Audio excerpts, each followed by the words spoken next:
It's over! It's March! Expect the unexpected! Now, KTLA5 Sports Final, powered by your Southern California Ford dealers. And we welcome you to this special edition of the Ford Sports Final. I'm Darren Horton, joined by former NBA All-Star and former college basketball coach Reggie Theus. Reg, the madness is back.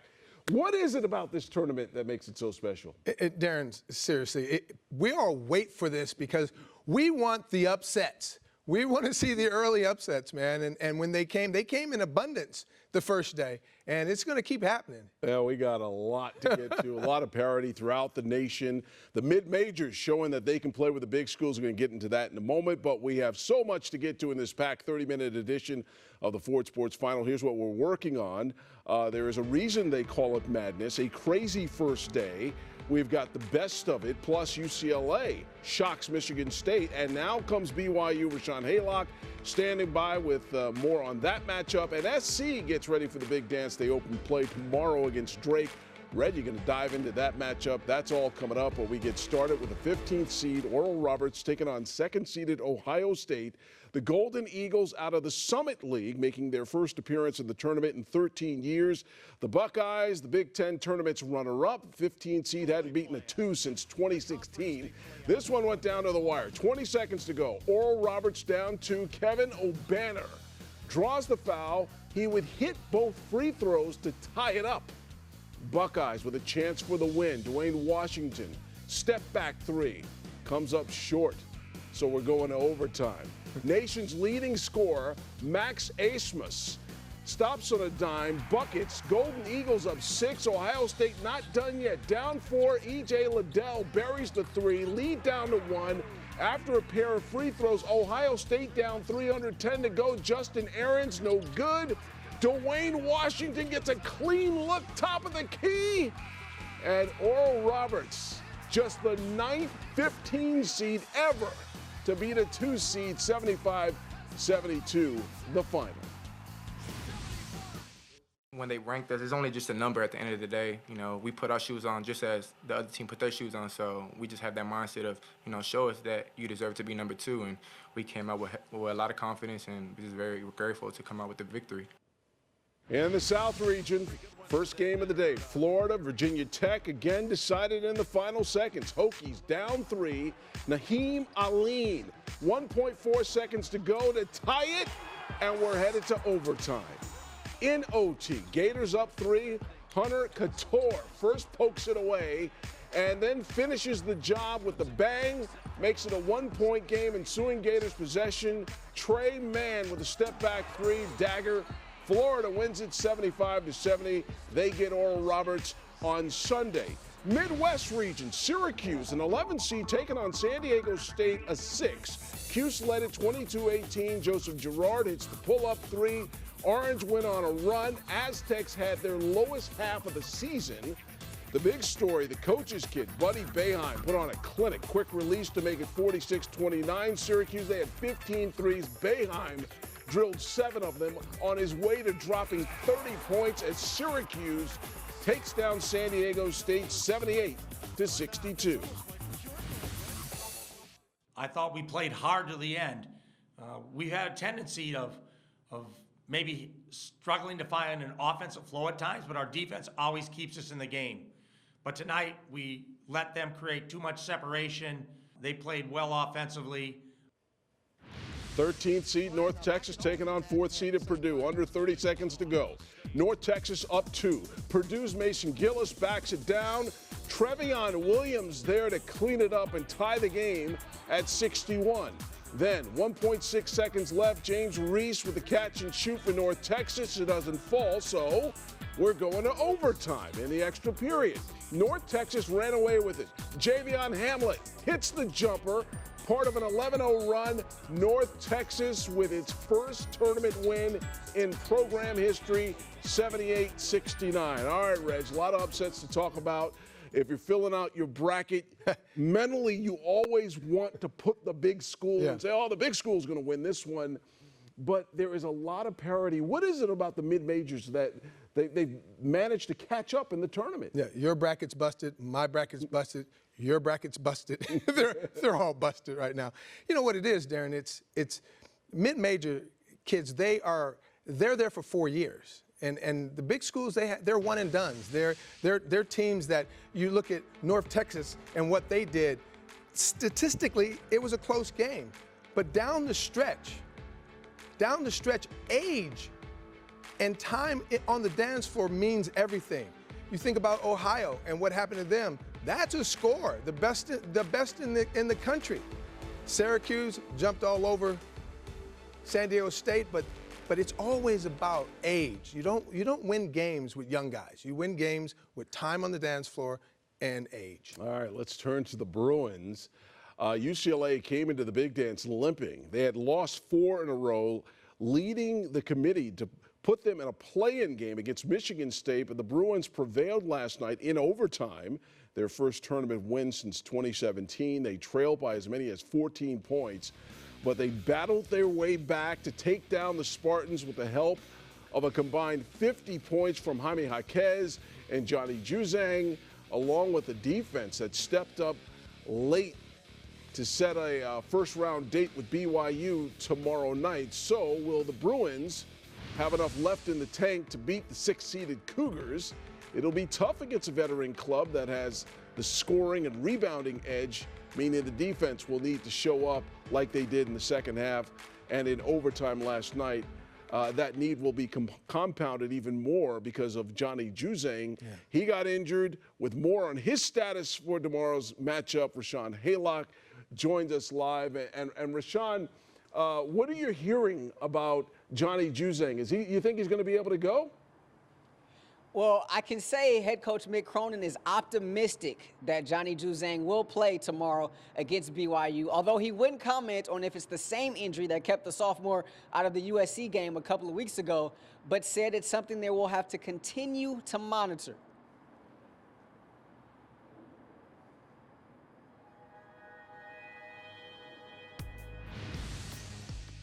It's hour to hour, not even day to day. So I know Johnny. I held him out of the USC game. He tried to play in that game, but he's not going to let me hold him out of the next game. So I would be surprised if he don't find a way. Again, the question becomes how well can he play? How much is it bothering? But I know him, he'll try. So, Coach Theus, I'm sure you're going to enjoy this. The UCLA team hotel doesn't have or only has walk-in showers, meaning their players can't have ice baths, which is problematic for Johnny Juzang, obviously trying to rehab that injury. Also, guys like Jaime Jaquez, who played all 45 minutes last night, and others. Mick Cronin saying he's probably going to try to order some trash cans to try to make do. Guys? I love it. I love it. You go old school, right? You got to make it happen somewhere or another. All right. Thank you very much, Rashawn. I hope that he is ready to go for the Bruins tomorrow. Let's take a look at UCLA's half of the bracket. In the East region, if they're able to advance past BYU, they'll play the winner of the Texas and Abilene Christian matchup and could see second-seeded Alabama in the Sweet 16. Before we get too far ahead, Reggie, let's talk about how the Bruins got to this point. That defense in the second half, how impressed were you by what they were able to do against Michigan State? Well, they flipped the script on Michigan State. They struggled, down 11-13 early in the game, but coming into the second half, they went on a 9-0 run. Defensively and offensively, this team really went well. Right here, you're talking about Johnny Juzang and Jaime Jaquez, both of them getting together as a team and finding each other. Jaquez was unbelievable. His season high, 27 points. Juzang, 23 points. And just big play after big play. They connected right there. They connected on a couple other plays. And this was one of the pivotal plays in the game. And this is where their toughness came in, too. Offensive rebound, no place to go. And he ends up with the ball, doesn't try to get away from the defense, goes into the contact, and one, makes the free throw. And, you know, that was Mick's dad. I love to see that. Yeah. He hadn't seen him in a year, so I was real happy to see that. So you, like a pro, you were able to transition that to the offense, because we were supposed to be talking offense first, and I asked you about defense. That's okay. We saw the offense defensively, and the toughness that Mick Cronin had been preaching all season long. We saw it finally show up towards the crunch time of that game. And defensively, they really got into Michigan State and were able to pull it out. Well, Mick talks defense all the time. That's his whole thing, and toughness all the time. This is something that is his mantra. He had it going in Cincinnati. You know, I know Mick going back to Louisville days when he was assistant coach for Pitino, but he's into his players. And as we talked about earlier, it takes time this is a young team. It takes time for that to sink in. And then the second half, the defense that they put on, they just smothered them. And then they got to the buckets and they started making shots. This was a big play. They called a foul. It wasn't a foul. UCLA got the ball back. And every time you thought that Michigan was going to make a play, the defense really stuck in there. And it was really about their strength. And when you think about Mick Cronin's teams, you understand that this is what he wants. He's a fiery guy, you know, and he's got to love these young guys, because this is a young team, so he's going to have all these guys back. You finally start to see them adopt some of his characteristics, some of the things that he preaches. Fantastic. There's plenty more of madness to talk about, but first it's time for us to take a break. Still to come, we're going to preview SC's first-round matchup against Drake, and what will it take for the Trojans to move on? Plus, can Gonzaga become the first team in 45 years to complete an undefeated season? Reggie will let us know when we come back.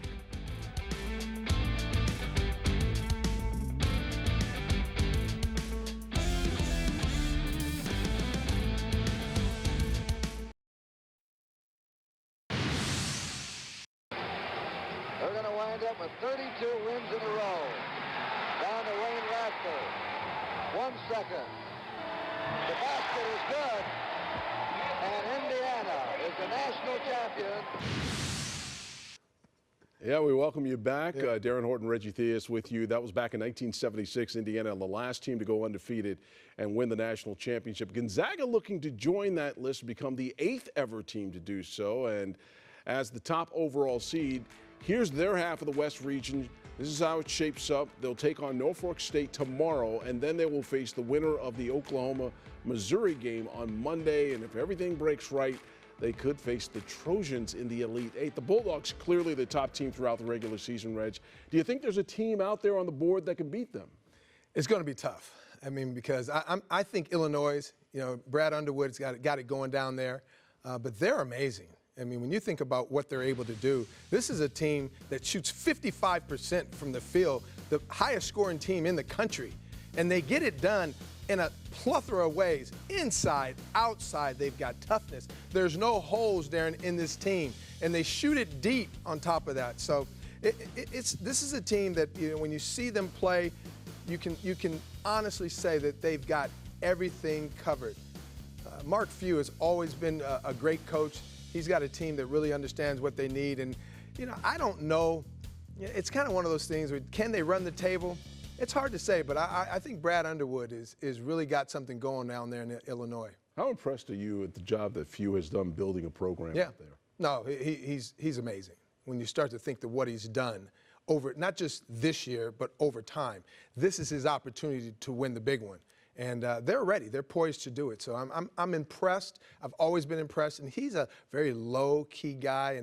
And what cracks me up is that just like Bobby Knight, I hear that if he wins it all, if they go undefeated, the next day he's going to be on a fishing trip someplace. As long as he doesn't go turkey hunting, then he's okay. Can't wait to see the Zags in action. Let's turn now to some other games from the day. Back to the highlights we go. Pac-12 champion Oregon State. The 12 seed taking on the 5th seed Tennessee. Beavers doing it on both ends. Warith Alatishe, the nasty block. Beavers led by 14. They poured it on in the second. Zach Reichel lets it fly from downtown. Beavers with their first tourney win since 1982, 70-56. The final. 101-year-old Sister Jean watching her beloved Loyola Chicago Ramblers against Georgia Tech. Loyola up 4 in the second half. Lucas Williamson with the blow-by, the sweep reverse. And then in the closing time, Braden Norris jab step drains a 3. Ramblers win it 71-60. They will meet number 1 seed Illinois on Sunday. Wichita State a chance at the final shot. They're down one. This is for the win. Oh, off the front iron. Oh, my goodness. The Drake Bulldogs survive. Came down to the final shot last night, but Drake earned their first NCAA tournament win in 50 years and the right to play USC tomorrow. So let's dig into this matchup. SC has the star power, but Drake isn't a pushover. The Bulldogs open the season on an 18-game winning streak. They don't have the size that the Trojans have. SC, the tallest team of the nation. Drake has a good little point guard. Andy Enfield has his best team since he's been here, led by an NBA-ready guy like Evan Mobley. How do you see this matchup, Reggie? It's going to be interesting because this matchup is really going to be about tempo. You know, Drake doesn't want to play that fast, whereas USC wants to get up and down the floor. But they got to get into Mobley. He's one of the best in the country. When you're talking about freshmen, he was a freshman of the year in the Pac-12, defensive player of the year. He's in, rare company. But when you start to think about Drake, they have good size. They have age. They have more playoff experience than USC. They shoot the ball well from the three, 49% from the field. I love what Andy Enfield has done with the team, and he's worked hard to build this the way it is.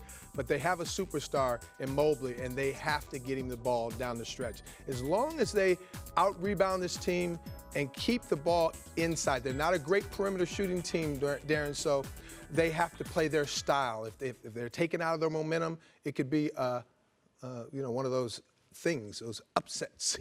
Mobley, we all know that Mobley is the focal point. Yeah. What about the supporting cast? I mean, do you think that SC has enough around Mobley to do some damage? Well, the one thing that I worry about with this team is that their guard play. Their guard play, sometimes they don't shoot the ball quite as well. And when they're not shooting the ball from the perimeter, they shoot 35% from three, and that's not good enough a lot of times. So they have to go to their main guy. There's no one on Drake's team that can guard Mobley in the post. And he's a pro, so you got to get him the ball. How about the fact of this battle-tested, you've gone through the wars of the regular season. Do you like the way SC played during this season? Do you think they have enough experience? Because they're a young team. Yeah. Do you think they have the experience necessary to succeed in the tournament? Well, they've got a great coaching staff, and they've got players that play the style of basketball that Andy Enfield, who's a Pac-12 player, coach of the year, wants to play. So I think that what they're doing, the way they play, they're solid defensively. They've been holding teams to 35% shooting throughout the Pac-12, which is the best in the Pac-12. So they have to lean on those things, and that's going to be very important in this game. Yeah, for Andy Enfield, this is a big moment. He's been here a Andy's long done a great time. job. And you're waiting for the big moment for Andy Enfield. All right, still to come. Going to take a break from the madness, talk a little NFL. Rams rolled out their new quarterback. We'll hear from Matthew Stafford when this special edition of the Ford Sports Final continues.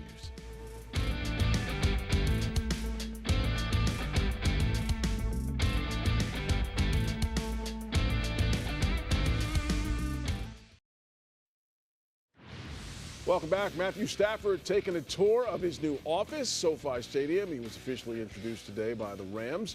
Stafford brings years of veteran leadership, but the one thing that eludes the signal caller is postseason success, which is a challenge he's ready to embrace with his new team that clearly has Super Bowl aspirations.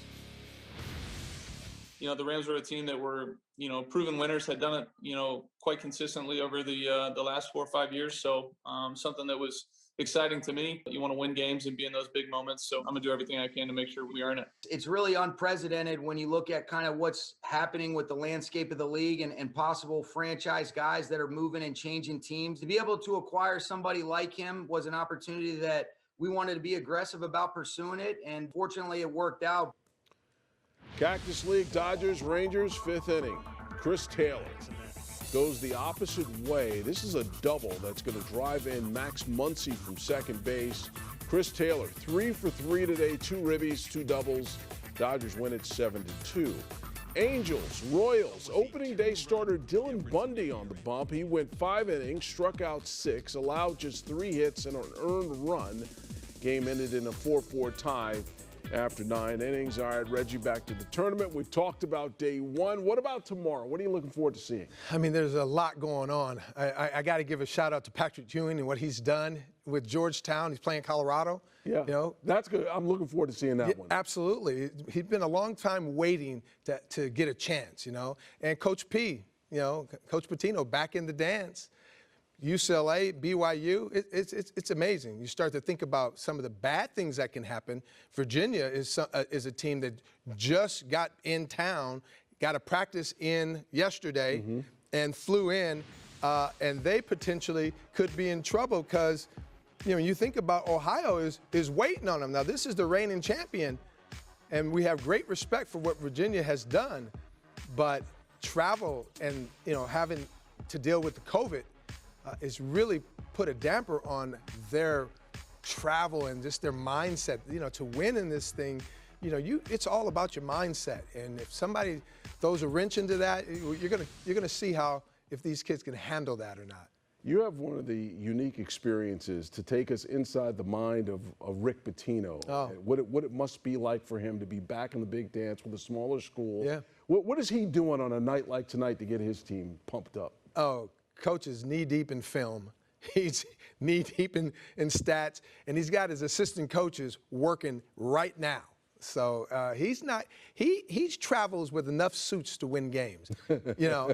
But he's going against Alabama. Obviously, they're a super underdog. But when you think about, I've seen that man do some pretty amazing things working for him. We made it to the Final Four with a 6'7" center. So he's pretty amazing. One of the big storylines, we talked about it earlier, is Johnny Juzang and that sore, sprained right ankle.